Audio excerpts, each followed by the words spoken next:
Assalamualaikum. Halo guys, salah satu culture shock saat saya tinggal di Jakarta adalah sarapan dengan mie ayam atau soto.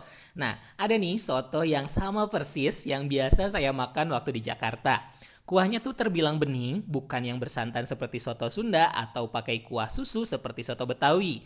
Sotonya pakai bihun, suiran ayam, dan kol. Porsinya banyak, harganya cuma 13.000 dan kalau pakai nasi tinggal tambah 3.000 aja. Di sini juga tersedia sop tulang sapi. Porsinya banyak, tapi emang lebih banyak tulangnya yang gede-gede. Ada dagingnya juga kok, yang dagingnya itu empuk banget. Untuk minum, di sini ada es manten jadul. Katanya sih ini khas Jawa. Isinya ada kolang-kaling, nanas, jelly, melon, dan pepaya. Namanya Soto Shakila, deket dengan TS Optik atau gak jauh dari SMA 2 Tasikmalaya. Yuk cobain sekarang juga.